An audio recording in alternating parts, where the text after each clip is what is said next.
அடுத்ததா திருவேற்காட்டு கருமாரி அம்மனோட கருணையை பத்தி பார்ப்போமா? மாரியம்மன் உருமாறி வருபவங்க தான் கருமாரி. இவங்க ரெண்டு பேருமே ஒரே அம்மன் தான். இவ ஒரு தடவை கிழவி வேஷம் போட்டு சூரிய பகவான பார்க்க போறாங்க. அதுவும் குறி சொல்லக்கூடிய கிழவியா பார்க்க போறாங்க. சூரிய பகவான் வந்திருக்கிறது கிழவிதானே அப்படின்னு சாதாரணமா நினைச்சிடுறாரு. அவருக்கு தெரியாது வந்திருக்கிறது கருமாரி அம்மன் தான் அப்படின்னு.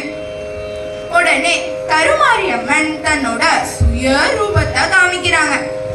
சூரிய பகவானோ அவங்கள பார்த்த உடனே மன்னிப்பு கேட்டு, நீங்க யாருன்னு தெரியாம நான் ஏளனமா எண்ணிட்டம்மா அப்படின்னு சொல்றாங்க. அதற்கு அம்மனும், யாரோட புறத்தோற்றத்தை வச்சும் எள்ளி நகையாட கூடாது, அவங்களுக்கும் உள்ள தூய்மைன்னு ஒண்ணு இருக்கு, அதை வச்சுதான் அவங்கள எடையிடணும் அப்படிங்கிறத உணர்த்துறதுக்காக தான் நான் இங்க உனக்காக வந்தேன் அப்படின்னு சொல்றாங்க. உடனே சூரிய பகவானும், நான் செஞ்சது தப்புதாம்மா, என்னை மன்னிச்சிருங்க அப்படின்னு மன்னிப்பு கேட்கிறாரு. எனக்கு எப்போதும் ஞானத்தை அருளிய உங்களை நான் எப்போதும் வழிபடுவேன். அதுக்கு சாட்சியா வருஷத்துக்கு 2 முறை என்னோட ஒளி உங்க மேல படுறதுக்கு ஒரு வரம் கொடுங்கம்மா அப்படின்னு கேக்குறாங்க. இந்த நிகழ்வு தான் திருவேற்காட்டுல ஆண்டுக்கு 2 முறை புரட்டாசி மாதமும் பங்குனி மாதமும் நடக்குது.